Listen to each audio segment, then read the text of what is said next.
Excuse me, how much longer until I'm called? We just called you. What? I replied, startled by the receptionist's words. I hurried into the examination room, surprised to find my husband John already there. Why are you here? I asked, taken aback. John's face went pale, and he tried to rush me out of the room in a panic. But then I caught sight of an incredible scene. My name is Christy Thomas, and I'm 27 years old. I grew up as the eldest of two sisters and now work in corporate office management. 3 years ago, I married John, and we now share a home. We met in college, worked at the same part-time job, dated for 4 years, and got married.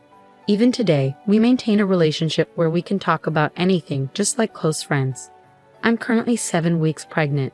John and I wanted a child right after we got married, but it took us 2 years of fertility treatment before our dream finally became a reality.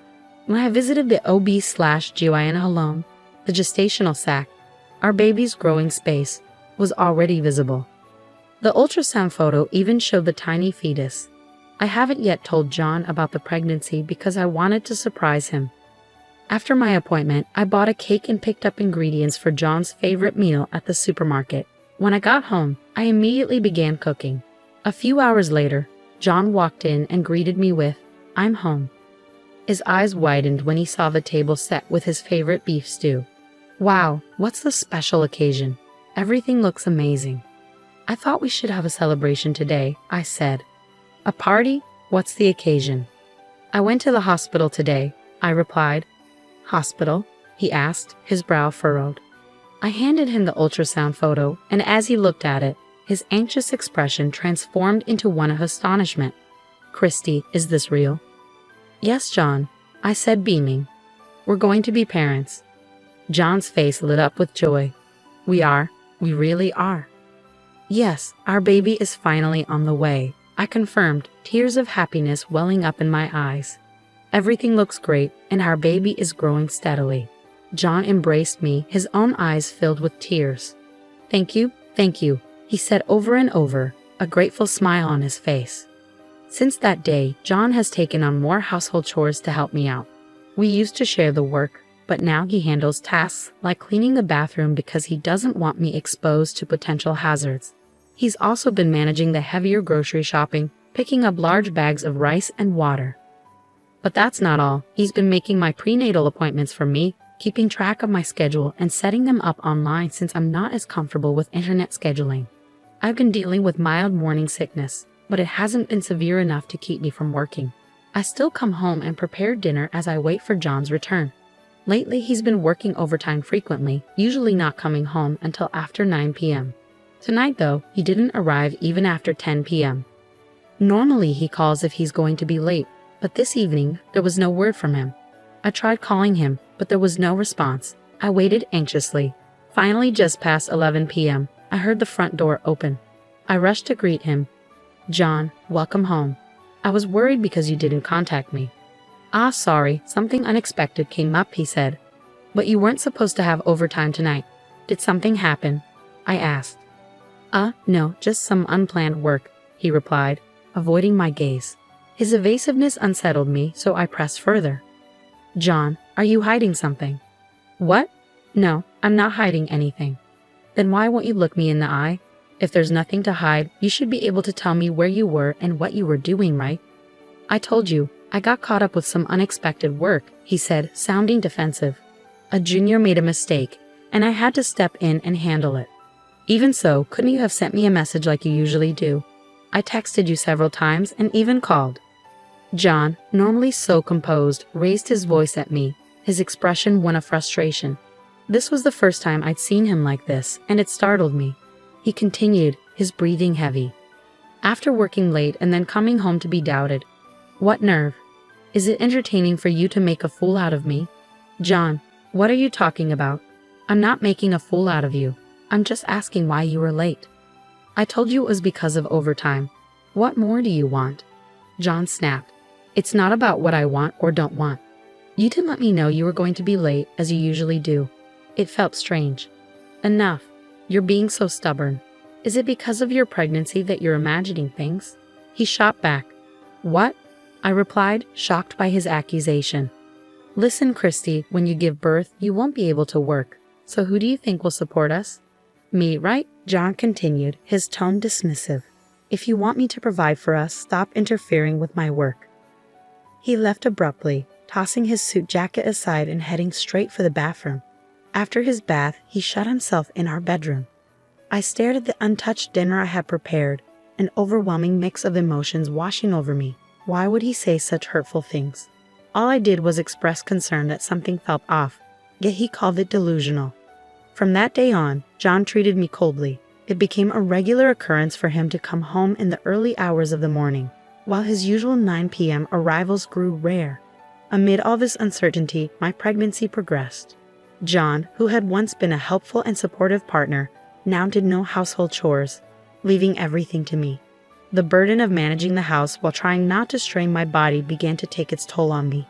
Eventually, the pressure of handling everything alone became too much to bear. I called my younger sister Karen. Hey, Karen. Hey, sis, it's been a while. What's going on? I had a bit of a disagreement with John. Really? You two are just like the saying, the more you argue, the better you get along, aren't you? My sister Karen is 3 years younger than me and works in the fashion industry. We've always been incredibly close and have been described as two peas in a pod. During my dating days with John, she was my go-to for advice, and she's an irreplaceable part of my life. That day, she listened to me vent for almost an hour. Talking to her eased my mind a little. I was in the 17th week of my pregnancy, and my belly was starting to show. Feeling stable and healthy, I returned to work as usual after my lunch break. But just as I was about to begin my afternoon tasks, something unexpected happened. I felt a sudden, unfamiliar twinge in my belly. The discomfort lingered, and my thoughts immediately turned to the safety of my child. Anxious, I left work early and rushed to the women's clinic I usually visit. Normally, John would handle making appointments for me, but today was unexpected, so I didn't have one scheduled. It seemed I might have to wait a while for a checkup, but the thought of going home in this state made me uneasy. Prepared for a long wait, I explained the situation to the receptionist. Excuse me, I'm Christy Thomas. I've been experiencing some mild abdominal pain for a while now. Please wait a moment, Ms. Thomas. I don't have an appointment today because this was sudden. Let me check. Oh yes, you're Christy Thomas, right? You're 17 weeks pregnant. We do have an appointment for you. Please have a seat over there. Okay, thank you, I said, following her instructions. I found a seat in the waiting room and pulled out my planner from my bag to check, but there was no appointment scheduled for today. Since the incident, things had been tense between John and me. Despite that, he had still been managing my medical appointments as usual. However, my next appointment wasn't until later. It definitely wasn't scheduled for today. Feeling somewhat uneasy, I decided to wait until they called my name. An hour passed and I was hit by another stomachache. I stood up and headed to the restroom. Yet, even after returning, my turn still hadn't come. For a busy clinic, I should have been called by now. Could it be that there was no appointment scheduled for me after all? I approached a different staff member at the reception desk. Excuse me, do you know how much longer it will be until I'm called? May I have your name, please? The staff member asked. It's Christy Thomas, I replied. I've been waiting for over an hour. Thomas, the staff member paused. Oh, is there a problem? I asked, feeling a knot of anxiety forming in my stomach. Well, you were called just now, the staff member said. What? I should have been called into consultation room number 3. I thanked the staff member and quickly made my way to consultation room number 3. A sign on the door indicated it was occupied. Confused, I knocked on the door. A nurse opened it and asked, "Can I help you?" I'm Christy Thomas. I had to use the restroom earlier, and Christy Thomas? The receptionist's voice echoed from inside the room. I had already been called, but the sign on the door said, "In consultation," so I assumed someone else had entered. Wait, you're Christy Thomas? The nurse asked, looking puzzled. But there's already someone in the room with that name. What? I exclaimed. Nothing about the situation made sense. Determined to find out what was going on, I pushed past the nurse and entered the examination room. What I saw next was beyond belief. My husband, John, was standing there. Why are you here? I asked, shocked. John immediately began speaking in a flustered manner. Christy, what are you doing here? That was going to be my question. Why are you here? I retorted. Well, he stammered. Did you make this appointment under my name? Why? Just leave for now, John said, trying to push me out of the room. Given the bizarre situation, I couldn't back down. Explain this to me, John. Why are you here right now? I'll explain later, he pleaded. Just go for now. No, I want an explanation now. I can't just walk away from this, I insisted. As I argued with John, the doctor, who had apparently just returned from an internal exam, came back looking puzzled. Wait, Christy, the doctor said, his eyes widening in confusion. What are you doing here? I just got here, I replied. Then who did I just examine? The doctor asked. As the doctor spoke, the door to the examination room opened and my sister Karen emerged. Karen? I gasped, stunned. I was utterly bewildered by what was happening. Why was Karen here? Oh well, Karen stammered. Her hesitation only fueled my growing frustration. Why is the appointment under my name, and why did you just leave the examination room? The doctor, who had been observing the scene, stepped in. Mrs. Thomas, I apologize for the mix-up. She was wearing a mask, so I couldn't tell, but I thought it was strange when the baby seemed too small for 17 weeks of pregnancy. It was no wonder the doctor had mistaken Karen for me. We looked so much alike, and the mask made it even harder to tell us apart. Doctor, the woman you just examined is my sister, and the man over there is my husband, I explained. What? So you mean the father of the baby I just examined is? The doctor's sharp gaze shifted to John, whose face had gone pale. In that moment, I finally pieced everything together. John, Karen, I need an explanation from the beginning. Whether they had resigned themselves to the situation or not, they slowly began to speak. According to them, they had been in a relationship for about a year. While I was struggling to conceive and undergoing fertility treatment, they said they succumbed to temptation. When my pregnancy was confirmed, they were initially happy for me. But shortly after, Karen's pregnancy was also confirmed. Karen asked John to accompany her to the hospital because she was nervous. In his typical carelessness, John mistakenly booked the appointment under my name. He realized the mix-up just before they arrived at the hospital and, panicking, pretended to have forgotten the insurance card and completed the check-in under my account. While I was in the restroom, there was a shift change at the front desk. Karen must have seized the opportunity to slip into the examination room without crossing paths with me. Initially, the doctor didn't realize it was Karen since she was wearing a mask. However, during the examination, it became evident that she wasn't me. As the doctor puzzled over this, I arrived at the examination room. After regaining my composure, I underwent my own checkup. The abdominal pain was diagnosed as transient, and there were no issues with my baby. I gathered my husband and sister and headed straight for our parents' house. I also contacted John's parents and asked them to join us. Once everyone was assembled, I explained the entire situation. Of course, you're going to take responsibility, right? I asked, directing my question at my husband. Responsibility? Of course I will continue to be with you, Christy, he replied. Huh? What are you talking about? We're obviously getting a divorce, I interjected. But you just mentioned responsibility, he countered. The responsibility I'm talking about is alimony. I'm going to make sure you both pay for what you've done, I declared, feeling a surge of anger. What? Wait a minute.